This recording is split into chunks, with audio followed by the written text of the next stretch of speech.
ਬਿਸਮਿਲ੍ਲਾਹਿਰਰਹਿਮਾਨਿਰਰਹੀਮ ਤੇ अस्सलाम वालेकुम। 5 ਜੂਨ ਪਾਕਿਸਤਾਨ ਦੇ ਵਿੱਚ ਜੁਮੇਰਾਤ ਦੀ ਦੁਪਹਿਰ ਤੇ ਅੱਜ ਦੇ ਪੰਜਾਬੀ ਵੀਲੌਗ 'ਚ ਚੜ੍ਹਦੇ ਤੇ ਲਹਿੰਦੇ ਪੰਜਾਬ ਦੇ ਸੱਜਣਾ ਤੇ ਮਿੱਤਰਾਂ, ਭੈਣਾਂ ਤੇ ਭਰਾਵਾਂ, ਮਾਵਾਂ ਤੇ ਬਜ਼ੁਰਗਾਂ ਨੂੰ ਜੀ ਆਇਆਂ ਨੂੰ। ਅੱਜ ਦੀ ਪਹਿਲੀ ਖਬਰ ਜਿੱਤੇ ਅਸੀਂ ਚਾਨਣ ਪਾਉਣਾ ਹੈ ਉਹ ਖਬਰ ਜਨਾਬ ਤੁਹਾਡੇ ਫਾਰਮ 47 ਦੇ ਵਜ਼ੀਰ ਦਿਫਾਅ ਤੇ ਉਹਨਾਂ ਦਾ ਨਵਾਂ ਬਿਆਨ। ਉਹਨਾਂ ਨੇ ਟਵਿੱਟਰ ਦੇ ਉੱਤੇ ਇੱਕ ਵੀਡੀਓ ਟਵੀਟ ਕੀਤੀ ਜਿਹਦੇ ਵਿੱਚ ਉਹਨਾਂ ਦੱਸਿਆ ਵੀ ਇਹ ਸਪੇਨ ਦੀ ਵੀਡੀਓ ਹੈ। ਉੱਥੇ ਜਿਹੜਾ ਟ੍ਰੈਫਿਕ ਸਿਗਨਲ ਹੁੰਦਾ, ਟ੍ਰੈਫਿਕ ਲਾਈਟ ਵੀ ਕਹਿੰਦੇ ਨੇ, ਅਮਰੀਕਾ ਵਾਲੇ ਉਹਨੂੰ ਟ੍ਰੈਫਿਕ ਲਾਈਟ ਕਹਿੰਦੇ ਨੇ, ਸਾਡੇ ਇਲਾਕੇ ਦੇ ਵਿੱਚ ਉਹਨੂੰ ਟ੍ਰੈਫਿਕ ਸਿਗਨਲ ਆਖਿਆ ਜਾਂਦਾ ਹੈ। ਟ੍ਰੈਫਿਕ ਸਿਗਨਲ ਦੇ ਉੱਤੇ ਜਦੋਂ ਲਾਲ ਬੱਤੀ ਬਲਦੀ ਹੈ ਤਾਂ ਉਹਦੇ ਉੱਤੇ ਸਟਿੱਕਰ ਲਾਇਆ ਬੱਤੀ ਦੇ ਉੱਤੇ ਸਟਾਪ ਇਸਰਾਈਲ, ਅਤੇ ਜਦੋਂ ਹਰੀ ਬੱਤੀ ਬਲਦੀ ਹੈ ਤਾਂ ਉਸ ਵੇਲੇ ਸੇਫ ਜਿਹੜਾ ਉਹ ਗਜ਼ਾ। ਉਹਨਾਂ ਨੇ ਆਖਿਆ ਵੀ ਵੇਖੋ ਇਹ ਇੱਕ ਗੈਰ ਮੁਸਲਿਮ ਮੁਲਕ ਦੇ ਵਿੱਚ ਇਹ ਹੋ ਰਿਹਾ। ਉਹ ਆਵਾਜ਼ ਬੁਲੰਦ ਕਰ ਰਹੇ ਨੇ ਗਜ਼ਾ ਦੇ ਮਾਸੂਮਾਂ ਦੇ ਹੱਕ ਦੇ ਵਿੱਚ, ਅਤੇ ਕਾਸ਼ ਕਿਸੇ ਇਸਲਾਮੀ ਮੁਲਕ ਦੇ ਵਿੱਚ ਵੀ ਇੰਜ ਹੋਵੇ। ਅੱਛਾ, ਇਹ ਹੁਣ ਅਗਰ ਕੋਈ ਆਮ ਬੰਦਾ ਆਖਦਾ ਹੋਵੇ ਤਾਂ ਤੁਸੀਂ ਵੀ ਆਖੋਗੇ ਵੀ ਆਹੋ ਯਾਰ, ਦੁਆ ਕਰਦਾ ਹੈ, ਸੋਚਦਾ ਕਿ ਕਾਸ਼ ਇਹ ਵਾਹਿਦ ਦੁਨੀਆ ਦੀ ਜਿਹੜੀ ਐਟੋਮਿਕ ਪਾਵਰ ਹੈ ਉਹਦਾ ਨਾਂ ਪਾਕਿਸਤਾਨ ਹੈ, ਉਹਨਾਂ ਦੇ ਕੋਲ ਦੁਨੀਆ ਦੀ 5ਵੀਂ 6ਵੀਂ ਵੱਡੀ ਫੌਜ ਹੈ, ਅਤੇ ਉਸ ਫੌਜ ਦਾ ਜਿਹੜਾ ਬੌਸ ਹੈ, ਕਾਗਜ਼ਾਂ 'ਚ ਹੀ ਸਹੀ ਚਲੋ, ਫੌਜ ਦਾ ਜਿਹੜਾ ਬੌਸ ਹੈ ਉਹ ਵਜ਼ੀਰ ਦਿਫਾਅ ਹੈ, ਅਤੇ ਉਹ ਵਜ਼ੀਰ ਦਿਫਾਅ ਕਹਿੰਦਾ ਹੈ ਕਿ ਕਾਸ਼ ਦੁਨੀਆ 'ਚ ਕਿਸੇ ਮੁਸਲਮਾਨ ਮੁਲਕ ਨੂੰ ਇਹ ਤੌਫੀਕ ਹੋਵੇ ਵੀ ਉਹ ਵੀ ਗਜ਼ਾ ਵਾਸਤੇ ਆਵਾਜ਼ ਬੁਲੰਦ ਕਰੇ।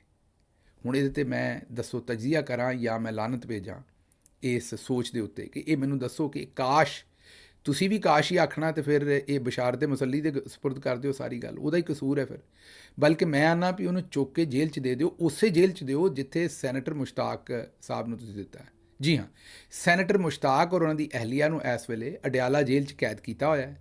ਕਿਉਂ ਕੈਦ ਕੀਤਾ ਹੈ? ਔਰ ਇਹ ਪਹਿਲੀ ਵਾਰੀ ਨਹੀਂ, ਉਹ ਕਈ ਵਾਰੀ ਫੜੇ ਜਾ ਚੁੱਕੇ ਨੇ, ਔਰ ਫੜੇ ਉਹ ਕਿਦੋਂ ਜਾਂਦੇ ਨੇ ਜਦੋਂ ਉਹ ਗਜ਼ਾ ਵਾਸਤੇ ਆਵਾਜ਼ ਬੁਲੰਦ ਕਰਦੇ ਨੇ। ਹੁਣ ਪਿਛਲੇ ਦਿਨਾਂ 'ਚ ਗਜ਼ਾ ਦੇ ਵਿੱਚ ਇੱਕ ਡਾਕਟਰ ਜਿਹਦੇ ਬੱਚੇ ਗਾਲਿਬਨ 10 ਬੱਚੇ ਸਨ, ਜਿਨ੍ਹਾਂ 'ਚੋਂ 9 ਸ਼ਹੀਦ ਹੋ ਗਏ ਔਰ ਇੱਕ ਜ਼ਿੰਦਾ, ਔਰ ਉਹ ਜਿਹੜਾ ਵਿਚਾਰਾ ਜ਼ਿੰਦਾ ਬਚਿਆ ਉਹ ਵੀ ਬਹੁਤ ਜ਼ਿਆਦਾ ਜ਼ਖਮੀ, ਅਤੇ ਉਹ ਡਾਕਟਰ ਫਿਰ ਵੀ ਗਜ਼ਾ ਦੇ ਹਸਪਤਾਲ ਦੇ ਵਿੱਚ ਆਪਣੀ ਡਿਊਟੀ ਅੰਜਾਮ ਦੇ ਰਹੀ ਸੀ। ਸੈਨੇਟਰ ਮੁਸ਼ਤਾਕ ਉਹਨਾਂ ਦਾ ਜ਼ਮੀਰ ਜਿਹੜਾ ਉਹਨੇ ਉਹਨਾਂ ਨੂੰ ਝੰਜੋੜਿਆ, ਅਤੇ ਉਹਨਾਂ ਨੇ ਗਜ਼ਾ ਦੇ ਮੁਸਲਮਾਨਾਂ ਦੇ ਹੱਕ ਦੇ ਵਿੱਚ ਇੱਕ ਮੁਜ਼ਾਹਰਾ ਕੀਤਾ, ਜਾਂ ਇੱਕ ਮੁਜ਼ਾਹਰਾ ਕੀ ਉੱਥੇ ਕੋਈ 50-100 ਬੰਦੇ ਹੋਣਗੇ ਜ਼ਿਆਦਾ ਤੋਂ ਜ਼ਿਆਦਾ, ਜਾਂ 25-30, ਉਹਨਾਂ ਨੇ ਇੱਕ ਸੋਲੀਡੈਰਿਟੀ ਦਾ ਮੁਜ਼ਾਹਰਾ ਕੀਤਾ। ਨਾ ਉਹਨਾਂ ਨਾਲ ਜਮਾਤ ਇਸਲਾਮੀ ਆ ਕੇ ਖਲੋਂਦੀ ਹੈ, ਉਹ ਵੀ ਗੱਲਾਂ ਬਾਤਾਂ 'ਚ ਹੀ ਹੈ, ਨਾ ਕੋਈ ਹੋਰ ਖਲੋਂਦਾ, ਹਾਲਾਂਕਿ ਹੈ ਉਹ ਜਮਾਤ ਇਸਲਾਮੀ ਤੋਂ ਨੇ। ਉਹਨਾਂ ਨੂੰ ਪੁਲਿਸ ਨੇ ਚੁੱਕ ਲਿਆ, ਔਰ ਅਗਲੇ ਦਿਨ ਚੁੱਕਿਆ ਪਹਿਲਾਂ ਤਾਂ ਉਹਨਾਂ ਦੀ ਬੇਗਮ ਨੂੰ ਔਰ ਦੂਸਰੇ ਘਰ ਦੀਆਂ ਖਵਾਤੀਨ ਨੂੰ ਚੁੱਕ ਕੇ ਅਤੇ ਪਰਚਾ ਦੇ ਕੇ ਅੰਦਰ ਕਰ ਛੱਡਿਆ। ਇਸ ਤੋਂ ਪਹਿਲੇ ਕ੍ਰਿਕਟ ਸਟੇਡੀਅਮ ਦੇ ਵਿੱਚ ਤੁਸੀਂ ਵੇਖ ਚੁੱਕੇ ਹੋ ਕਿ ਫਲਸਤੀਨ ਦਾ ਝੰਡਾ ਉਹ ਉੱਥੋਂ ਖੋਹ ਲਿਆ ਗਿਆ। ਇਸ ਤੋਂ ਪਹਿਲੇ ਕਿਤੇ ਵੀ ਯਾਦ ਕਰੋ ਕਿ ਡੀ ਚੌਕ ਦੇ ਲਾਗੇ ਇਸੇ ਤਰ੍ਹਾਂ ਗਜ਼ਾ ਵਾਸਤੇ ਇੱਕ ਪ੍ਰੋਟੈਸਟ ਸੀ, ਉੱਥੇ 2 ਬੰਦੇ ਥੱਲੇ ਦੇ ਕੇ ਮਾਰ ਛੱਡੇ ਸਨ। ਕਿਤੇ ਵੀ ਇਹਨਾਂ ਨੇ ਪ੍ਰੋਟੈਸਟ ਦੀ ਇਜਾਜ਼ਤ ਨਹੀਂ ਦਿੱਤੀ। ਇਸ ਵੇਲੇ ਪਾਕਿਸਤਾਨ ਦੇ ਵਿੱਚ ਤੁਸੀਂ ਕਿਸੇ ਗੈਰ ਮੁਸਲਿਮ ਮੁਲਕ ਦੇ ਵਿੱਚ ਤੇ ਗਜ਼ਾ ਵਾਸਤੇ ਪ੍ਰੋਟੈਸਟ ਕਰ ਸਕਦੇ ਹੋ, ਨਾਰਵੇ ਹੈ, UK ਹੈ, ਸਾਰੀਆਂ ਜਗ੍ਹਾ 'ਤੇ। ਪਾਕਿਸਤਾਨ 'ਚ ਤੁਸੀਂ ਸੋਚ ਨਹੀਂ ਸਕਦੇ ਕਿ ਤੁਸੀਂ ਗਜ਼ਾ ਵਾਸਤੇ ਪ੍ਰੋਟੈਸਟ ਕਰੋ, ਕਿਉਂਕਿ ਜਿਸ ਵੇਲੇ ਤੁਸੀਂ ਕਰੋਗੇ ਚੁੱਕੇ ਜਾਓਗੇ। ਔਰ ਇਹਨਾਂ ਨੇ ਬਿਲਕੁਲ ਸਾਹ ਬੰਦ ਕੀਤਾ ਹੋਇਆ ਕਿਸੇ ਦਾ ਕਿ ਤੁਸੀਂ ਇੱਥੇ ਨਾਂ ਨਹੀਂ ਲੈਣਾ ਫਲਸਤੀਨ ਦਾ ਇਸ ਵਾਰੀ। ਜੀ ਹਾਂ, ਇਹ ਫੀਲਡ ਮਾਰਸ਼ਲ ਸਾਹਿਬ ਹਾਫਿਜ਼ ਸਾਹਿਬ ਦਾ ਜ਼ਾਹਿਰ ਹੈ ਇਹ ਅਹਿਕਾਮਾਤ ਨੇ, ਔਰ ਉਹਨਾਂ ਅਹਿਕਾਮਾਤ ਦੇ ਉੱਤੇ ਜਿਹੜੀ ਰਿਆਸਤ ਹੈ ਪੂਰੀ ਤਰ੍ਹਾਂ ਅਮਲ ਕਰ ਰਹੀ ਹੈ। ਲੇਕਿਨ ਫਿਰ ਤੁਸੀਂ ਸੋਚੋਗੇ ਕਿ ਜ਼ਾਹਿਰ ਹੈ ਮੈਨੂੰ ਪਤਾ ਹੈ, ਤੁਹਾਨੂੰ ਪਤਾ ਹੈ, ਇਹ ਤਾਂ ਬੱਚੇ ਨੂੰ ਪਤਾ ਹੈ ਜੋ ਕੁਝ ਪਾਕਿਸਤਾਨ 'ਚ ਇਸ ਵੇਲੇ ਹਾਲਾਤ ਨੇ। ਸੈਨੇਟਰ ਮੁਸ਼ਤਾਕ ਸਾਹਿਬ ਨਾਲ ਜੋ ਕੁਝ ਕੀਤਾ ਗਿਆ ਉਹ ਤਾਂ ਮੈਂ ਅੱਗੇ ਦੱਸਣਾ ਤੁਹਾਨੂੰ, ਲੇਕਿਨ ਤੁਸੀਂ ਇਹ ਸੋਚਦੇ ਹੋਵੋਗੇ ਵੀ ਜਦੋਂ ਮੈਨੂੰ ਪਤਾ ਹੈ, ਤੁਹਾਨੂੰ ਪਤਾ, ਤੇ ਇਹ ਫਿਰ ਖਵਾਜਾ ਆਸਿਫ ਸਾਹਿਬ ਨੂੰ ਕਿਆ ਗਾਲਾਂ ਖਾਣ ਦਾ ਭੁੱਸ ਹੈ ਵੀ ਇਹੋ ਜਿਹਾ ਟਵੀਟ ਕਰਦੇ ਨੇ? ਮੂੰਹ ਬੰਦ ਹੀ ਰੱਖਣ। ਇੰਝ ਹੀ ਹੈ ਨਾ ਜਿਵੇਂ ਕਿਸੇ ਬੰਦੇ ਨੇ 500 ਬੰਦੇ ਦੇ ਪੈਸੇ ਮਾਰੇ ਹੋਣ ਅਤੇ ਉਹ ਟਵੀਟ ਕਰੇ ਕਿ ਬਈ ਮੁਸਲਮਾਨੋਂ ਕਿਸੇ ਦਾ ਪੈਸਾ ਨਾ ਮਾਰੋ, ਵਾਪਸ ਕਰੋ ਜਿਹਦਾ ਪੈਸਾ ਤੁਹਾਡੇ ਵੱਲ ਬਣਦਾ, ਅਤੇ ਦੱਸੋ 500 ਬੰਦੇ ਗਾਲਾਂ ਹੀ ਕੱਢਣਗੇ ਨਾ ਕਿ ਯਾਰ ਇਹ ਸਾਡੇ ਪੈਸੇ ਮਾਰ ਕੇ ਤੇ ਵੇਖੋ ਕਿਹੋ ਜਿਹੇ। ਉਹਦੇ ਨਾਲੋਂ ਚੰਗਾ ਨਹੀਂ ਵੀ ਇਹ ਚੁੱਪ ਹੀ ਰਹਿ ਜਾਂਦਾ। ਇਹ ਖਵਾਜਾ ਸਾਹਿਬ ਦਾ ਕਸੂਰ ਨਹੀਂ। ਖਵਾਜਾ ਸਾਹਿਬ ਨੂੰ ਰਹਿੰਦੀ ਹੈ ਥੋੜ੍ਹੀ ਜਿਹੀ ਮੇਰੇ ਖਿਆਲ ਖੰਘ ਸ਼ੰਘ, ਅਤੇ ਉਹ ਰਾਤੀ ਕਿਤੇ ਮੇਰਾ ਖਿਆਲ ਹੈ ਕਿ ਖੰਘ ਦੀ, ਮੈਨੂੰ ਕਿਸੇ ਨੇ ਦੱਸਿਆ, ਗਲਤ ਵੀ ਹੋ ਸਕਦੀ ਗੱਲ, ਵੀ ਦਵਾਈ ਬਹੁਤੀ ਪੀ ਲੈਂਦੇ ਨੇ, ਫਿਰ ਉਹਨਾਂ ਨੂੰ ਸਮਝ ਨਹੀਂ ਆਉਂਦੀ ਕਿ ਮੈਂ ਗੱਲ ਕੀ ਕਰਨੀ। ਵਰਨਾ ਆਪਣੀ ਬੇਇੱਜ਼ਤੀ ਉਹ ਕਿਉਂ ਕਰਵਾਉਣ? ਅਗਰ ਇਹ ਟਵੀਟ ਨਾ ਕੀਤਾ ਹੁੰਦਾ ਤਾਂ ਐਡੀ ਲੰਮੀ ਚੌੜੀ ਗੱਲ ਨਾ ਮੈਂ ਕਰਦਾ, ਨਾ ਤੁਹਾਡੇ ਸਾਹਮਣੇ ਕਰਦਾ, ਨਾ ਤੁਸੀਂ ਕਮੈਂਟਸ ਦੇ ਵਿੱਚ ਇਹਨਾਂ ਦੀ ਕਲਾਸ ਲੈਂਦੇ। ਇਹ ਹੁਣ ਇਹਨਾਂ ਦੀਆਂ ਹਰਕਤਾਂ ਨੇ, ਮੈਂ ਇਹੀ ਕਹਿ ਸਕਦਾ, ਹੋਰ ਮੈਂ ਕੀ ਕਹਾਂ। ਅਗਲੇ ਪਾਸੇ ਸੁਣ ਲਓ, ਅਗਲੇ ਪਾਸੇ ਸੈਨੇਟਰ ਮੁਸ਼ਤਾਕ ਅਹਿਮਦ ਖਾਨ ਸਾਹਿਬ ਦਾ ਜੇਲ੍ਹ ਤੋਂ ਪੈਗਾਮ ਆਇਆ ਅਡਿਆਲਾ ਤੋਂ। ਉਹਨਾਂ ਕਿਹਾ ਵੀ ਜ਼ੁਲਹੱਜ ਦੇ ਮਹੀਨੇ 'ਚ, ਮੁਕੱਦਸ ਮਹੀਨੇ 'ਚ ਸਾਨੂੰ ਗ੍ਰਿਫਤਾਰ ਕੀਤਾ ਗਿਆ। ਥਾਣਾ ਕੋਸਾਰ ਦੀ ਹਵਾਲਾਤ 'ਚ ਪੁਲਿਸ ਦੇ ਕੋਲੋਂ ਮੈਂ ਕੁਰਾਨ ਕਰੀਮ ਮੰਗਿਆ ਕਿ ਮੈਂ ਪੜ੍ਹਨਾ ਹੈ, ਤਲਾਵਤ ਕਰਨੀ ਹੈ। ਉਹਨਾਂ ਨੇ ਦੇਣ ਤੋਂ ਇਨਕਾਰ ਕਰ ਦਿੱਤਾ। ਉਸੇ ਹਵਾਲਾਤ 'ਚ ਜਿੱਥੇ ਮੈਨੂੰ ਰੱਖਿਆ ਸੀ ਉੱਥੇ ਕੈਦੀ ਆਈਸ ਔਰ ਹੀਰੋਇਨ ਦਾ ਨਸ਼ਾ ਮੇਰੇ ਸਾਹਮਣੇ ਕਰ ਰਹੇ ਸਨ। ਇਸਲਾਮਾਬਾਦ ਦੇ ਅਹਿਮ ਤਰੀਨ ਥਾਣੇ ਦੀ ਹਵਾਲਾਤ 'ਚ ਆਈਸ, ਹੀਰੋਇਨ, ਦੀਗਰ ਮਨਸ਼ੀਆਤ ਦੀ ਫਰਾਹਮੀ, ਇਸਤੇਮਾਲ, ਇਹ ਕਿੰਨੇ ਮੁਮਕਿਨ ਬਣਾਇਆ, ਇਹਦੀ ਵੀ ਤਹਿਕੀਕ ਹੋਣੀ ਚਾਹੀਦੀ। ਤੇ ਨਾਲ ਬਰਅਕਸ ਇਸਲਾਮੀ ਰਿਆਸਤ ਦੇ ਮੈਂ ਕੁਰਾਨ ਕਰੀਮ ਮੰਗਿਆ ਜਿਹੜਾ ਕਿ ਨਹੀਂ ਦਿੱਤਾ ਗਿਆ। ਇਹ ਰਿਆਸਤ ਦੇ ਕੋਲੋਂ ਬੜਾ ਵੱਡਾ ਹਕੂਮਤ ਦੇ ਕੋਲੋਂ ਸਵਾਲ ਹੈ ਕਿ ਇਹ ਸਭ ਕੁਝ ਕੀ ਹੋ ਰਿਹਾ। ਤੁਸੀਂ ਜਿੰਨੀ ਵਾਰੀ ਮਰਜ਼ੀ ਸਵਾਲ ਕਰੋ। ਇਸੇ ਆ ਜਿਹੜਾ ਬਸ਼ਰਮ ਇਹਨੇ 4-5 ਦਿਨ ਬਾਅਦ ਟਵੀਟ ਕਰ ਦੇਣਾ। ਕਿਤੇ ਕੋਈ ਕੁਰਾਨ ਕਰੀਮ ਦੇ ਰਿਹਾ ਹੋਇਆ ਨਾ ਸੈਨੇਟਰ ਸਾਹਿਬ, ਕਿਤੇ ਅਮਰੀਕਾ 'ਚ ਜਾਂ ਕਿਸੇ ਜਗ੍ਹਾ ਦੇ ਉੱਤੇ ਕੋਈ ਮੁਸਲਮਾਨ ਨੂੰ ਕੁਰਾਨ ਕਰੀਮ ਤੋਹਫਾ ਦੇ ਰਿਹਾ ਹੋਇਆ, ਤੇ ਇਸ ਬੇਸ਼ਰਮ ਨੇ ਫਿਰ ਟਵੀਟ ਕਰਨਾ ਵੀ ਕਾਸ਼ ਕਿਸੇ ਮੁਸਲਮਾਨ ਮੁਲਕ ਦੇ ਵਿੱਚ ਵੀ ਹੋਵੇ।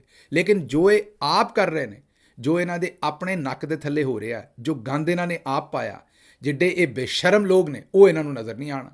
ਕੱਲ੍ਹ ਅਗਰ ਇਹੋ ਜਿਹੀ ਗੱਲ ਹੈ, ਐਡਾ ਹੀ ਚਾਅ ਇਹਨੂੰ, ਤੇ ਕੱਲ੍ਹ ਇਹ ਐਲਾਨ ਕਿਉਂ ਨਹੀਂ ਕਰਦੇ ਖਵਾਜਾ ਸਾਹਿਬ ਕਿ ਮੈਂ ਜਨਾਬ ਰੈਲੀ ਲੈ ਕੇ ਨਿਕਲ ਰਿਹਾ ਆਪਣਾ ਸਿਆਲਕੋਟ ਤੋਂ ਗਜ਼ਾ ਦੇ ਮੁਸਲਮਾਨਾਂ ਦੇ ਹੱਕ ਦੇ ਵਿੱਚ, ਤੇ ਲਾਹੌਰ ਜਾ ਰਿਹਾ, ਜਾਂ ਮੈਂ ਰੈਲੀ ਲੈ ਕੇ ਇਸਲਾਮਾਬਾਦ ਆ ਰਿਹਾ, ਚਲੋ ਹੋਰ ਕਿਤੇ ਨਹੀਂ, ਮੈਂ ਸਿਆਲਕੋਟ 'ਚ ਹੀ ਗਜ਼ਾ ਦੇ ਨਾਲ ਸੋਲੀਡੈਰਿਟੀ ਦੀ ਰੈਲੀ ਕੱਢ ਰਿਹਾ। ਸਵਾਲ ਹੀ ਪੈਦਾ ਨਹੀਂ ਹੁੰਦਾ ਤੁਹਾਨੂੰ ਕੋਈ ਨੂਨ ਲੀਗ ਵਾਲਾ ਨਾ ਲੈਂਦਾ ਵੀ ਨਜ਼ਰ ਆ ਜਾਏ ਗਜ਼ਾ ਦਾ, ਜਾਂ ਹਵਾਲਾ ਦਿੰਦਾ ਵੀ ਨਜ਼ਰ ਆ ਜਾਏ। ਇਹਨਾਂ ਦੇ ਜਿਹੜੇ ਪ੍ਰੋਗਰਾਮ ਨੇ, ਇਹਨਾਂ ਨੇ ਜਿਹੜੀਆਂ ਸਾਈਆਂ ਵਧਾਈਆਂ ਤੇ ਸੌਦੇ ਕੀਤੇ ਨੇ, ਉਹ ਤੁਹਾਨੂੰ ਪਤਾ ਕੀ ਕੀਤੇ ਨੇ। ਬਸ ਇਹਨਾਂ ਦਾ ਇਸ ਵੇਲੇ ਵੇਲਾ ਨਹੀਂ ਚੱਲਣ ਡਿਆ। ਕਿਸੇ ਵੇਲੇ ਜਦੋਂ ਤੁਸੀਂ ਮਜ਼ੀਦ ਲਿੱਸੇ ਹੋ ਗਏ ਸਾਰੇ, ਔਰ ਤੁਹਾਨੂੰ ਪਤਾ ਲੱਗ ਗਿਆ ਵੀ ਹੁਣ ਇਹਨਾਂ ਨੂੰ ਪਤਾ ਲੱਗ ਗਿਆ ਵੀ ਤੁਸੀਂ ਹੁਣ ਇਸ ਕੰਮ ਤੇ ਵੀ ਕੁਝ ਨਹੀਂ ਕਰ ਸਕਦੇ, ਇਹਨਾਂ ਚੁੱਪ ਕਰਕੇ ਐਲਾਨ ਕਰ ਦੇਣਾ। ਤੇ ਉਹ ਤੁਹਾਨੂੰ ਮੇਰਾ ਖਿਆਲ ਚੰਗੀ ਤਰ੍ਹਾਂ ਪਤਾ ਕਿ ਇਹ ਕਾਹਦੀ ਤਿਆਰੀ ਕਰਕੇ ਬੈਠੇ ਹੋਏ ਨੇ। ਅੱਛਾ ਜੀ, ਅਗਲੀ ਖਬਰ ਜਿਹੜੀ ਹੈ ਉਹ ਤੁਹਾਡੇ ਸਾਹਮਣੇ ਰੱਖਦੇ ਬਲੋਚਿਸਤਾਨ ਤੋਂ। ਉੱਥੇ ਬਲੋਚਿਸਤਾਨ ਤਰਮੀਮੀ ਬਿੱਲ 2025 ਮਨਜ਼ੂਰ ਕੀਤਾ ਗਿਆ। ਜਿਹੜੇ ਮੁਸ਼ਤਬਾ ਅਫਰਾਦ ਨੇ ਉਹਨਾਂ ਨੂੰ 3 ਮਹੀਨੇ ਤੱਕ ਬਗੈਰ ਕਿਸੇ ਕੇਸ ਤੋਂ, ਬਗੈਰ ਕਿਸੇ ਰਿਮਾਂਡ ਤੋਂ, ਬਗੈਰ ਕਿਸੇ ਗੱਲ ਤੋਂ ਪੁਲਿਸ ਤੇ ਖੁਫੀਆ ਅਦਾਰੇ ਮੁਸ਼ਤਰਕਾ ਤਹਿਕੀਕਾਤ ਦਾ ਇਖਤਿਆਰ ਵੀ ਉਹਨਾਂ ਨੂੰ ਦੇ ਦਿੱਤਾ ਹੈ। ਉਹ ਚੁੱਕ ਕੇ ਬੰਦਾ ਲੈ ਜਾਣਗੇ। ਮਤਲਬ ਉਹ ਜਿਹੜੇ ਮਿਸਿੰਗ ਪਰਸਨ ਤੁਸੀਂ ਕਹਿੰਦੇ ਹੋ ਨਾ, ਉਹ ਹੁਣ ਕਰਨ ਦੀ ਆਫੀਸ਼ੀਅਲੀ ਇਜਾਜ਼ਤ ਦੇ ਛੱਡੀ। ਬਲੋਚਿਸਤਾਨ ਪਹਿਲੇ ਹੀ ਜ਼ਖਮੀ ਹੈ, ਲਹੂ ਹੈ। ਅਸੀਂ ਉੱਥੇ ਹੋਰ ਮਜ਼ੀਦ ਇਹੋ ਜਿਹੇ ਕੰਮ ਕਰਨ ਰਹੇ। ਮੈਂ ਇਹ ਨਹੀਂ ਕਹਿੰਦਾ ਕਿ ਉੱਥੇ ਦਹਿਸ਼ਤਗਰਦੀ ਨਹੀਂ, ਜ਼ਾਹਿਰ ਹੈ ਉੱਥੇ ਇੰਡੀਆ ਨੇ ਬਹੁਤ ਸਾਰਾ ਕੰਮ ਕੀਤਾ, ਔਰ ਅਸੀਂ ਤੇ ਕਈ ਸਾਲਾਂ ਤੋਂ ਕਹਿਣ ਡਏ, ਲੇਕਿਨ ਤੁਸੀਂ ਇੰਡੀਆ ਦਾ ਨਾਂ ਨਹੀਂ ਸੀ ਲੈਂਦੇ ਪਹਿਲਾਂ, ਤੁਹਾਨੂੰ ਉਹਨਾਂ ਦਾ ਹੇਜ ਬਹੁਤਾ ਸੀ। ਲੇਕਿਨ ਇਹ ਜਿਹੜਾ ਤੁਸੀਂ ਕਾਨੂੰਨ ਬਣਾਇਆ, ਇਹਦੇ ਵਿੱਚ ਸਾਨੂੰ ਪਤਾ ਹੀ ਹੈ ਜਿੱਡੀ ਸਾਡੀ ਪੁਲਿਸ ਤੇ ਏਜੰਸੀਆਂ ਜਿਹੜੀਆਂ ਇਮਾਨਦਾਰ ਨੇ, ਉਹਨਾਂ ਨੇ ਕਈ ਮਾਸੂਮਾਂ ਨੂੰ ਵੀ ਤੁੰਨ ਦੇਣਾ। ਜਦੋਂ ਇੱਕ ਮਾਸੂਮ ਨੂੰ ਵੀ ਤੁਸੀਂ ਤੁੰਨਣਾ ਤੇ ਉਹਦੀ ਵਜ੍ਹਾ ਤੋਂ ਜਿਹੜਾ ਰਿਐਕਸ਼ਨ ਆਉਣਾ, ਜਿਹੜੀ ਨਫ਼ਰਤ ਆਉਣੀ ਹੈ ਲੋਕਾਂ ਕੋਲੋਂ, ਉਹ ਖੁਦਾ ਦੀ ਪਨਾਹ ਹੈ। ਇਸ ਲਈ ਮੇਰਾ ਮਸ਼ਵਰਾ ਇਹ ਹੈ ਕਿ ਇਹੋ ਜਿਹੇ ਕੰਮ ਨਹੀਂ ਕਰਨੇ ਚਾਹੀਦੇ। ਕੋਈ ਵੀ ਮਾਵਰਾਏ ਆਈਨ ਜਿਹੜਾ ਕੰਮ ਹੈ ਉਹ ਨਹੀਂ ਕਰਨਾ ਚਾਹੀਦਾ। ਅਗਰ ਕਰੋਗੇ ਤਾਂ ਫਿਰ ਉਹਦੀ ਕੀਮਤ ਪਾਕਿਸਤਾਨ ਚੁਕਾਏਗਾ, ਬਲੂਚਿਸਤਾਨ ਚੁਕਾਏਗਾ। ਸਾਡੇ ਮਾਮਲਾਤ ਅੱਗੇ ਹੀ ਉੱਥੇ ਨਰਮ ਗਰਮ ਨੇ। ਮਿਹਰਬਾਨੀ ਕਰੋ, ਉੱਥੇ ਕੋਈ ਹੋਸ਼ ਤੇ ਨਾਖਨ ਲਾਓ, ਇਹੋ ਜਿਹੇ ਕੰਮ ਮਤ ਕਰੋ। ਅੱਛਾ ਜੀ, ਅਗਲੀ ਗੱਲ ਜਿਹੜੀ ਹੈ ਉਹ ਵੀ ਤੁਹਾਡੇ ਸਾਹਮਣੇ ਰੱਖਣੇ, ਹੈਰਾਨ ਹੋ ਜਾਓਗੇ, ਗੱਲ ਕੁਝ ਵੱਧ ਗਈ ਹੈ। ਇਸਲਾਮਾਬਾਦ ਹਾਈ ਕੋਰਟ ਬਾਰ ਦੇ ਸਦਰ ਵਾਜਿਦ ਗਿਲਾਨੀ, ਇਹ ਉਹ ਸਾਹਿਬ ਨੇ ਜਿਹੜੇ ਪਾਕਿਸਤਾਨ ਤਹਿਰੀਕ ਇਨਸਾਫ ਕੋਲੋਂ ਵੋਟ ਲੈ ਕੇ ਔਰ ਕਾਮਯਾਬ ਹੋਏ, ਔਰ ਕਾਮਯਾਬ ਹੁੰਦਿਆਂ ਹੀ ਇਹਨਾਂ ਚੌਧਰੀ ਨਾਲ ਜਾ ਕੇ ਆਪਣੇ ਜ਼ਮੀਰ ਦਾ ਸੌਦਾ ਕਰ ਲਿਆ, ਤੇ ਉਸ ਤੋਂ ਬਾਅਦ ਇਹਨਾਂ ਹਰ ਗੰਦਾ ਕੰਮ ਕੀਤਾ ਜਿਹੜਾ ਉਹਨਾਂ ਨਾਲ ਰਲ ਕੇ ਸਿਆਸੀ ਤੌਰ ਤੇ ਕਰ ਸਕਦੇ ਸਨ। ਹੁਣ ਇਸਲਾਮਾਬਾਦ ਹਾਈ ਕੋਰਟ ਬਾਰ ਦੇ ਇਹੀ ਸਦਰ ਵਾਜਿਦ ਗਿਲਾਨੀ ਸਾਹਿਬ ਨੇ 27ਵੀਂ ਤਰਮੀਮ, ਜਿਹੜੀ ਨਾ ਅਜੇ ਤੱਕ ਮੌਜੂਦ ਹੈ, ਨਾ ਮਸਵਦਾ ਹੈ, ਨਾ ਗੱਲ ਹੈ, ਨਾ ਬਾਤ ਹੈ, ਨਾ ਕਿਸੇ ਨੇ ਉਹਦਾ ਜ਼ਿਕਰ ਸੁਣਿਆ, ਉਹਨਾਂ ਨੇ ਉਹਦੀ ਹਮਾਇਤ ਦਾ ਐਲਾਨ ਕਰ ਦਿੱਤਾ ਹੈ। ਕਰਾਚੀ ਬਾਰ ਐਸੋਸੀਏਸ਼ਨ ਨੇ ਇਹਦੇ ਤੇ ਸਖਤ ਰੱਦ ਅਮਲ ਦਿੱਤਾ ਹੈ। ਵਕਲਾ ਬਾਰ ਨੂੰ ਹਕੂਮਤੀ ਪ੍ਰਾਕਸੀਜ਼ ਦੀ ਤਰ੍ਹਾਂ ਐਕਟ ਨਹੀਂ ਕਰਨਾ ਚਾਹੀਦਾ। ਕਰਾਚੀ ਬਾਰ ਨੇ ਕਿਹਾ ਹੈ ਜੁਡੀਸ਼ੀਅਲ ਇੰਡੀਪੈਂਡੈਂਸ ਤੇ ਹਮਲਾ ਕਰਾਰ ਦਿੱਤਾ ਇਹਨੂੰ। ਹੁਣ ਜਿਹੜਾ ਗੰਦ ਰਹਿ ਗਿਆ ਸੀ ਨਾ 26ਵੀਂ ਤਰਮੀਮ 'ਚ, ਮਤਲਬ ਚੌਧਰੀ ਸਾਹਿਬ ਨੂੰ ਅਗਰ ਕੋਈ ਛੋਟਾ ਮੋਟੀ ਪਰੇਸ਼ਾਨੀ ਆ ਰਹੀ ਹੈ ਨਾ, ਵੈਸੇ ਤਾਂ ਫੀਲਡ ਮਾਰਸ਼ਲ ਵੀ ਬਣ ਗਏ ਨੇ, ਉਹਨਾਂ ਨੇ ਆਪਣੀ ਐਕਸਟੈਂਸ਼ਨ ਵੀ ਲੈ ਲਈ ਹੈ, ਲੇਕਿਨ ਅਗਰ ਕੋਈ ਛੋਟਾ ਮੋਟਾ ਕੰਮ ਚੌਧਰੀ ਸਾਹਿਬ ਦਾ ਫਸਿਆ ਰਹਿ ਗਿਆ ਨਾ, ਮਤਲਬ ਮਜ਼ੀਦ ਗੰਦ ਪਾਉਣਾ ਰਹਿ ਗਿਆ ਆਈਨ ਕਾਨੂੰਨ ਦੇ ਵਿੱਚ, ਤੇ ਉਹ ਉਹਨਾਂ ਨੇ ਇਸਲਾਮਾਬਾਦ ਹਾਈ ਕੋਰਟ ਬਾਰ ਦੇ ਕੋਲੋਂ ਬਿਆਨ ਦਵਾਇਆ ਵੀ 27ਵੀਂ ਤਰਮੀਮ ਜਿਹੜੀ ਉਹਨੂੰ ਖੁਸ਼ਾਮਦੀਦ ਕਹਿੰਦੇ। ਇਹਦਾ ਮਤਲਬ ਇਹ ਹੈ ਕਿ ਆਉਣ ਵਾਲੇ ਦਿਨਾਂ 'ਚ ਤੁਸੀਂ ਇਹ ਵੇਖੋਗੇ, ਸੁਣੋਗੇ ਔਰ ਇਹ ਵਿਟਨੈਸ ਕਰੋਗੇ ਕਿ ਹੁਣ 27ਵੀਂ ਤਰਮੀਮ ਵੀ ਲਿਆਂਦੀ ਜਾ ਰਹੀ ਹੈ ਔਰ ਉਹਨੂੰ ਪਾਸ ਕਰਵਾਇਆ ਜਾਏਗਾ, ਔਰ ਮੁਲਕ ਦੇ ਵਿੱਚ ਜਿਹੜੀ ਛੋਟੀ ਮੋਟੀ ਗੱਲ ਰਹਿ ਗਈ ਹੈ ਉਹਨੂੰ ਵੀ ਹੁਣ ਪੂਰਾ ਕਰ ਦਿੱਤਾ ਜਾਏਗਾ। ਅਗਲੀ ਖਬਰ ਕਰਾਚੀ ਤੋਂ ਹੈ। ਕੈਸਰ ਬੰਗਾਲੀ ਪਾਕਿਸਤਾਨ ਦੇ ਬੜੇ ਹੀ ਮਸ਼ਹੂਰ ਇਕੋਨੋਮਿਸਟ ਨੇ, ਬਹੁਤ ਵੱਡੇ ਦਾਨਸ਼ਵਰ ਨੇ। ਉਹਨਾਂ ਨੇ ਇਹ ਬਿਆਨ ਦਿੱਤਾ ਹੈ ਕਿ ਸ਼ਾਇਰਾ ਫੈਸਲ ਕਰਾਚੀ ਦੀ ਮੇਨ ਸੜਕ ਹੈ, ਉਹਨਾਂ ਆਖਿਆ ਕਿ ਸ਼ਾਇਰਾ ਫੈਸਲ ਦੀਆਂ ਕਈ ਜਿਹੜੀਆਂ ਉਹਨਾਂ ਨੇ ਕਿਹਾ ਕਿ 5 ਉਹਦੀਆਂ ਲੇਨਾਂ ਨੇ ਸ਼ਾਇਰਾ ਫੈਸਲ ਦੇ ਉੱਤੇ, ਔਰ ਕਿਸੇ ਜਗ੍ਹਾ 'ਤੇ 3 ਬਾਕੀ ਬਚੀਆਂ ਨੇ, ਕਿਸੇ ਜਗ੍ਹਾ ਦੇ ਉੱਤੇ 2 ਬਚੀਆਂ ਨੇ, ਕਿਸੇ 'ਤੇ 4 ਬਚੀਆਂ ਨੇ। ਉਹਨਾਂ ਕਿਹਾ ਵੀ ਹਰ ਜਗ੍ਹਾ 'ਤੇ ਜਗ੍ਹਾ ਫੌਜ ਦੇ ਕਬਜ਼ੇ 'ਚ ਨੇ, ਤੇ ਉਹਨਾਂ ਨੇ ਇਹਦਾ ਕਬਜ਼ਾ ਛੱਡਣਾ ਵੀ ਨਹੀਂ ਤੇ ਦੇਣਾ ਵੀ ਨਹੀਂ। ਸਿਕਿਉਰਿਟੀ ਦੇ ਨਾਂ 'ਤੇ ਕਿਤੇ ਤੇ ਕਿਤੇ ਆਪਣੀ, ਮੇਰਾ ਮਤਲਬ ਵੈਸੇ ਜਗ੍ਹਾ ਬਣਨ ਦੇ ਨਾਂ ਦੇ ਉੱਤੇ ਸ਼ਾਇਰਾ ਫੈਸਲ ਜਿਹੜਾ ਉੱਤੇ ਜਗ੍ਹਾ 'ਤੇ ਜਿਹੜੀਆਂ 5 ਲੇਨਾਂ ਨੇ ਉਹਨਾਂ ਦੇ ਉੱਤੇ ਕਬਜ਼ਾ ਹੋਇਆ। ਇਹ ਕੈਸਰ ਬੰਗਾਲੀ ਸਾਹਿਬ ਦਾ ਬਿਆਨ ਹੈ ਕਰਾਚੀ ਤੋਂ। ਜ਼ਾਹਿਰ ਹੈ ਉਹ ਮੇਨ ਰੋਡ ਹੈ, ਅਗਰ ਉਹਨੂੰ ਹੀ ਸੌੜਾ ਕਰ ਦਿੱਤਾ, ਭੀੜੀ ਕਰ ਦਿੱਤੀ, ਤੇ ਫਿਰ ਉੱਥੋਂ ਟ੍ਰੈਫਿਕ ਕੀ ਲੰਘਣੀ ਹੈ, ਲੋਕਾਂ ਨੂੰ ਪਰੇਸ਼ਾਨੀ ਹੋਣੀ ਹੈ, ਤੇ ਲੋਕਾਂ ਨੇ ਫਿਰ ਇਹੋ ਜਿਹੇ ਬਿਆਨ ਹੀ ਜਿਹੜੇ ਨੇ ਉਹ ਦੇਣੇ ਨੇ। ਅੱਛਾ ਜੀ, ਸਈਦ ਬਲੋਚ ਸਾਹਿਬ ਦੀ ਖਬਰ ਹੈ। ਉਹ ਕਹਿੰਦੇ ਨੇ ਕਿ ਕਾਜ਼ੀ ਸਾਹਿਬ ਸਹਾਫੀਆਂ ਦੇ ਨਾਲ ਬੈਠਕ ਹੋਈ ਹੈ, ਬੜਾ ਕਾਜ਼ੀ ਲਾਨਤ ਆਪਣੇ ਡੋਨਟ ਵਾਲੇ, ਉਹਨਾਂ ਕਿਹਾ, ਸਈਦ ਕਾਜ਼ੀ ਸਾਹਿਬ ਕਹਿੰਦੇ ਨੇ ਵੀ, ਸਈਦ ਬਲੋਚ ਸਾਹਿਬ, ਉਹਨਾਂ ਕਿਹਾ ਜੀ ਕਾਜ਼ੀ ਸਾਹਿਬ ਜਿਹੜੇ ਨੇ ਉਹਨਾਂ ਦੀ ਸਾਫੀਆਂ ਨਾਲ ਬੈਠਕ ਹੋਈ ਹੈ, ਦਬਾਓ 'ਚ ਨੇ। ਉਹਨਾਂ ਨੇ ਦੱਸਿਆ ਵੀ 2 ਅਖਬਾਰਾਂ ਨੇ ਉਹਨਾਂ ਦਾ ਕਾਲਮ ਛਾਪਣ ਤੋਂ ਇਨਕਾਰ ਕਰ ਦਿੱਤਾ ਹੈ। ਕਾਜ਼ੀ ਸਾਹਿਬ ਫਰਸਟ੍ਰੇਸ਼ਨ 'ਚ ਨੇ, ਨਫਸੀਆਤੀ ਬਿਮਾਰ ਪਹਿਲੇ ਹੀ ਸੀ। ਅਟਾਰਨੀ ਜਨਰਲ ਰਿਪੋਰਟ ਦਾ ਹਵਾਲਾ ਅਸੀਂ ਦੇ ਸਕਦੇ ਵੀ ਉਹਦੇ 'ਚ ਇਹ ਆਖਿਆ ਗਿਆ ਸੀ। ਜ਼ਹਿਨੀ ਮਰੀਜ਼ ਫਿਰ ਚੀਫ ਜਸਟਿਸ ਪਾਕਿਸਤਾਨ ਬਣ ਗਿਆ। ਕੁਛ ਲੋਕ ਕਹਿੰਦੇ ਨੇ ਕਿ ਕਾਜ਼ੀ ਕਹਿੰਦਾ ਹੈ ਕਿ ਕੁਛ ਕੰਮ ਮੇਰੇ ਕੋਲੋਂ ਕਰਵਾਏ ਗਏ, ਮੈਂ ਨਹੀਂ ਸੀ ਕਰਨਾ ਚਾਹੁੰਦਾ ਅਤੇ ਜਾਂ ਮੈਨੂੰ ਨਹੀਂ ਸੀ ਕਰਨੇ ਚਾਹੀਦੇ, ਲੇਕਿਨ ਉਸ ਵਕਤ ਕਰਵਾਏ ਗਏ। ਇਹ ਹੁਣ ਆਪਣਾ ਸਈਦ ਬਲੋਚ ਸਾਹਿਬ ਰਿਪੋਰਟ ਕਰ ਰਹੇ ਨੇ। ਅਤੇ ਇਹ ਰਾਣਾ ਸਾਹਿਬ ਜਿਹੜੇ ਨੇ, ਤੁਹਾਨੂੰ ਪਤਾ ਰਾਣਾ ਸਨਾਉਲਾ ਸਾਹਿਬ, ਉਹ ਅਜੇ ਚੰਦ ਦਿਨ ਪਹਿਲਾਂ ਹੀ ਤੁਹਾਨੂੰ ਦੱਸ ਕੇ ਗਏ ਸਨ ਵੀ ਇਮਰਾਨ ਖਾਨ ਸਾਹਿਬ ਨਾਲ ਕਾਜ਼ੀ ਸਾਹਿਬ ਦੀ ਦੁਸ਼ਮਣੀ ਸੀ, ਅਤੇ ਕਾਜ਼ੀ ਸਾਹਿਬ ਨੇ ਸਾਰਾ ਕੁਝ ਉਸ ਦੁਸ਼ਮਣੀ 'ਤੇ ਕੀਤਾ। ਮਤਲਬ ਉਹ ਕਾਜ਼ੀ ਸਾਹਿਬ ਨੂੰ ਇੰਪਲੀਕੇਟ ਕਰਕੇ ਗਏ। ਉਹ ਇਹ ਦੱਸ ਕੇ ਗਏ ਕਿ ਕਾਜ਼ੀ ਸਾਹਿਬ ਕੋਲੋਂ ਕਿਸੇ ਨੇ ਨਹੀਂ ਕਰਵਾਇਆ, ਕਾਜ਼ੀ ਸਾਹਿਬ ਖੁਦ ਹੀ ਇਮਰਾਨ ਖਾਨ ਦੀ ਦੁਸ਼ਮਣੀ ਦੇ ਵਿੱਚ ਉਹਨਾਂ ਕੋਲੋਂ ਬਦਲਾ ਲੈਣ ਵਾਸਤੇ ਇਹ ਸਾਰੇ ਕੰਮ ਜਿਹੜੇ ਕੀਤੇ ਨੇ ਇਹ ਕਾਜ਼ੀ ਸਾਹਿਬ ਕਰਕੇ ਗਏ ਨੇ। ਹੁਣ ਜਸਟਿਸ ਮੁਨੀਰ ਸਾਹਿਬ ਨੂੰ ਅਗਰ ਯਾਦ ਕਰੋ, ਸਾਹਿਬ ਤਾਂ ਨਹੀਂ ਕਹਿਣਾ ਚਾਹੀਦਾ ਵੈਸੇ ਉਹਨਾਂ ਨੂੰ, ਜਿਹੜੀ ਉਹ ਕਰਤੂਤ ਕਰਕੇ ਗਏ ਸਨ, ਲੇਕਿਨ ਜਸਟਿਸ ਮੁਨੀਰ ਵੀ ਕਿਤਾਬਾਂ ਲਿਖਦੇ ਰਹੇ, ਕਾਲਮ ਲਿਖਦੇ ਰਹੇ, ਸਫਾਈਆਂ ਦਿੰਦੇ ਰਹੇ। ਇਸੇ ਤਰ੍ਹਾਂ ਹੁਣ ਕਾਜ਼ੀ ਨੇ ਵੀ ਕਰੋੜਾਂ ਲੋਕਾਂ ਦਾ ਹੱਕ ਮਾਰਿਆ। ਇਹ ਵੀ ਅਗਲੀ ਉਮਰ ਜਿਹੜੀ ਹੈ ਉਹ ਲੋਕਾਂ ਦਾ ਹੱਕ ਮਾਰਨ 'ਤੇ ਹੁਣ ਸਫਾਈਆਂ ਵੀ ਦੇਣਗੇ, ਮਾਫੀਆਂ ਵੀ ਮੰਗਣਗੇ। ਆਉਣ ਵਾਲੀ ਜ਼ਿੰਦਗੀ ਤੁਸੀਂ ਦੇਖੋਗੇ। ਲੇਕਿਨ ਮੇਰਾ ਨਹੀਂ ਖਿਆਲ ਹੁਣ ਇਸੇ ਤਰ੍ਹਾਂ ਹੀ ਇਹਨਾਂ ਨੇ ਜਦੋਂ ਵੀ, ਜਿੰਨੀ ਵੀ ਇਹਨਾਂ ਦੀ ਲਿਖੀ ਹੈ ਰੱਬ ਵੱਲੋਂ, ਜਦੋਂ ਵੀ ਦੁਨੀਆ ਤੋਂ ਜਾਣਾ ਇਸੇ ਤਰੀਕੇ ਨਾਲ ਇਹਨਾਂ ਨੇ ਜਾਣਾ। ਅੱਛਾ ਜੀ, ਪੰਜਾਬ ਦੇ ਜ਼ਿਲ੍ਹੇ ਮੁਜ਼ੱਫਰਗੜ੍ਹ ਦੇ ਵਿੱਚ ਡਾਕ ਵੈਬ ਦਾ ਆਲਮੀ ਨੈੱਟਵਰਕ ਫੜਿਆ ਗਿਆ। ਇਹ ਨੈੱਟਵਰਕ ਜਿਹੜਾ ਮੁਜ਼ੱਫਰਗੜ੍ਹ ਦੇ ਵਿੱਚ ਬੱਚਿਆਂ ਦੀਆਂ ਗੈਰ ਇਖਲਾਕੀ ਵੀਡੀਓਜ਼ ਬਣਾਉਂਦਾ ਸੀ। 2 ਰੁਕਨੀ ਗੈਂਗ ਫੜਿਆ ਗਿਆ। ਗ੍ਰਿਫਤਾਰ ਮੁਲਜ਼ਮਾਨ ਦੇ ਕੋਲੋਂ 10 ਬੱਚੇ ਬਾਜ਼ਿਆਬ ਕਰਵਾਏ ਗਏ ਨੇ। 800 ਗੈਰ ਇਖਲਾਕੀ ਵੀਡੀਓਜ਼ ਬਰਾਮਦ ਹੋਈਆਂ ਨੇ। ਜਰਮਨ ਬਸ਼ਿੰਦਾ 2 ਰੁਕਨੀ ਗੈਂਗ ਦਾ ਸਰਗਨਾ ਨਿਕਲਿਆ। ਇੰਟਰਪੋਲ ਦੇ ਜ਼ਰੀਏ ਬਸ਼ਿੰਦੇ ਨੂੰ ਤਲਬ ਕਰਨ ਦਾ ਫੈਸਲਾ ਕੀਤਾ ਗਿਆ। ਜਰਮਨ ਸ਼ਹਿਰੀ ਨੇ ਪਾਕਿਸਤਾਨ ਆ ਕੇ ਸਟੂਡੀਓ ਤਿਆਰ ਕੀਤਾ, ਕਰਿੰਦਿਆਂ ਨੂੰ ਟ੍ਰੇਨਿੰਗ ਦਿੱਤੀ। ਇਹ NCCIA ਦੱਸ ਰਹੀ ਹੈ, ਨੈਸ਼ਨਲ ਮੇਰੇ ਖਿਆਲ ਕ੍ਰਾਈਮ ਇਨਵੈਸਟੀਗੇਸ਼ਨ ਏਜੰਸੀ ਜਿਹੜੀ ਹੈ ਉਹ ਇਹ ਦੱਸਦੀ ਹੈ। 6 ਤੋਂ 10 ਸਾਲ ਦੀ ਉਮਰ ਦੇ ਬੱਚਿਆਂ ਨੂੰ ਸ਼ਿਕਾਰ ਬਣਾਇਆ ਗਿਆ। ਇਹ ਨੈਸ਼ਨਲ ਕ੍ਰਾਈਮ ਇਨਵੈਸਟੀਗੇਸ਼ਨ ਏਜੰਸੀ ਜਿਹੜੀ ਉਹ ਕਹਿੰਦੀ ਹੈ ਕਿ ਇਹ ਜਿਹੜੇ ਵੀਡੀਓਜ਼ ਨੇ ਇਹ ਡਾਰਕ ਵੈਬਸਾਈਟ 'ਤੇ 100 ਤੋਂ ਲੈ ਕੇ $500 ਦੇ ਵਿੱਚ ਫਰੋਖਤ ਕੀਤੇ। ਮੇਰਾ ਨਹੀਂ ਖਿਆਲ ਇਸ ਤਰ੍ਹਾਂ, ਇਹ ਬਹੁਤ ਮਹਿੰਗੇ ਇਹਨਾਂ ਨੇ ਫਰੋਖਤ ਕੀਤੇ ਹੋਣੇ ਨੇ ਵੀਡੀਓਜ਼। 100 ਤੋਂ 500 ਨਹੀਂ, ਉਹ ਫਿਰ ਮੇਰੇ ਖਿਆਲ ਏਜੰਸੀਜ਼ ਨੂੰ ਪਤਾ ਨਹੀਂ ਹੋਣਾ। 100 ਤੋਂ 500 ਇਹਨਾਂ ਨੂੰ ਦਿੱਤੇ ਹੋਣੇ ਨੇ। ਅਗਰ ਇਹਦੇ ਵਿੱਚ ਕੋਈ ਬਾਹਰ ਦਾ ਬੰਦਾ ਇਨਵੋਲਵ ਹੈ ਤਾਂ ਉਹਨੇ ਹਜ਼ਾਰਾਂ ਡਾਲਰ ਦੇ ਵਿੱਚ ਜਾਂ ਲੱਖਾਂ ਡਾਲਰ ਦੇ ਵਿੱਚ ਇੱਕ ਵੀਡੀਓ ਵੇਚੀ ਹੋਏਗੀ। ਔਰ ਇਹ 6 ਤੋਂ 10 ਸਾਲ ਦੇ ਬੱਚਿਆਂ ਨਾਲ ਜ਼ਿਆਦਤੀ ਕਰਦੇ ਰਹੇ ਜਿਨਸੀ ਉੱਥੇ, ਔਰ ਉਹਨਾਂ ਦੀਆਂ ਵੀਡੀਓਜ਼ ਬਣਾਉਂਦੇ ਰਹੇ। ਬਹੁਤ ਹੀ ਇਹ ਘਟੀਆ ਕੋਈ ਮਕਰੂ ਕੋਈ ਗਰੋਹ ਸੀ। ਇਹਨਾਂ ਨੂੰ ਹੁਣ ਦੁਆ ਕਰੋ ਵੀ ਇਹ ਰਿਸ਼ਵਤ ਲੈ ਕੇ ਇਹਨਾਂ ਨੂੰ ਛੱਡ ਨਾ ਦਿੱਤਾ ਜਾਏ, ਇਹਨਾਂ ਨੂੰ ਮਾਫੀ ਨਾ ਦਿੱਤੀ ਜਾਏ। ਇਹਨਾਂ ਨੂੰ ਮੁਲਕ ਦੇ ਜਿਹੜੇ ਸਖਤ ਤਰੀਨ ਕਾਨੂੰਨ ਨੇ ਉਹਦੇ ਤਹਿਤ ਇਹਨਾਂ ਨੂੰ ਸਜ਼ਾ ਦੇਣੀ ਚਾਹੀਦੀ ਹੈ। ਅਤੇ ਮਾਂ ਪਿਓ ਨੂੰ ਮੈਂ ਕਹਾਂਗਾ ਵੀ ਜ਼ਰਾ ਮੁਹਤਾਤ ਰਹੋ, ਇਰਦ ਗਿਰਦ ਆਪਣੇ ਨਜ਼ਰ ਰੱਖੋ। ਅੱਜ ਕੱਲ੍ਹ ਮਾਮਲਾਤ ਜਿਹੜੇ ਨੇ ਉਹ ਤੁਹਾਡੇ ਸਾਹਮਣੇ ਹੀ ਨੇ। ਹੁਣੇ ਹੀ ਤੁਹਾਡੇ ਸਾਹਮਣੇ ਉਹ ਬੱਚੀ ਸਨਾ ਜਿਹੜੀ ਟਿਕਟੋਕਰ ਸੀ ਵਿਚਾਰੀ, ਉਹਦਾ ਕਤਲ ਹੋਇਆ, ਉਹ ਵੀ ਮਾਮਲਾਤ ਤੁਹਾਡੇ ਸਾਹਮਣੇ ਹੀ ਨੇ।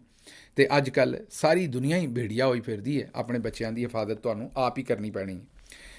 ਅੱਛਾ ਜੀ, ਅਗਲੀ ਖਬਰ ਤੁਹਾਨੂੰ ਦਿਆਂਗੇ ਲਾਹੌਰ ਤੋਂ, ਅਤੇ ਸੁਣ ਕੇ ਤੁਸੀਂ ਹੈਰਾਨ ਹੋ ਜਾਓਗੇ। ਜਿਹੜੇ 10 ਮਈ ਦੇ 9 ਮਈ 10 ਮਈ 11 ਮਈ ਉਹ ਸਾਰੇ ਜਿਹੜੇ ਕੇਸਿਸ ਨੇ ਉਹਦਾ ਉੱਥੇ ਇੱਕ ਹਵਾਲਾ ਤੁਹਾਨੂੰ ਦੱਸਦੇ। ਅਦਾਲਤ ਦੇ ਵਿੱਚ ਇੱਕ ਨਵਾਂ ਡਰਾਮਾ ਹੋਇਆ। ਗਵਾਹ ਨੇ ਆਖਿਆ ਵੀ 10 ਮਈ ਦੀ ਸੁਬਹ 9:30 ਵਜੇ ਮੈਂ ਜਿਹੜਾ ਉਹ ਉੱਥੇ ਸਬੂਤ ਇਕੱਠੇ ਕਰਨ ਲਈ ਮੈਂ ਗਿਆ। ਪੁਲਿਸ ਦਾ ਗਵਾਹ ਸੀ ਜ਼ਾਹਿਰ ਹੈ। ਉਹਦੇ ਕੋਲੋਂ ਜਦੋਂ ਅਦਾਲਤ ਨੇ ਪੁੱਛਿਆ ਵੀ ਇਹ ਜਿਹੜੇ ਤੂੰ ਸਬੂਤ ਇਕੱਠੇ ਕੀਤੇ ਨੇ, ਤੂੰ ਆਖਿਆ ਗੋਲੀਆਂ ਚੱਲੀਆਂ ਫਲਾਨਾ, ਇਹ ਜਾਏ ਵਕੂਆ ਤੋਂ ਕਿਸ ਵੇਲੇ ਇਕੱਠੀਆਂ ਕੀਤੀਆਂ? ਉਹਨੇ ਕਿਹਾ ਜੀ 10 ਮਈ ਦੀ ਸੁਬਹ 9:30 ਵਜੇ।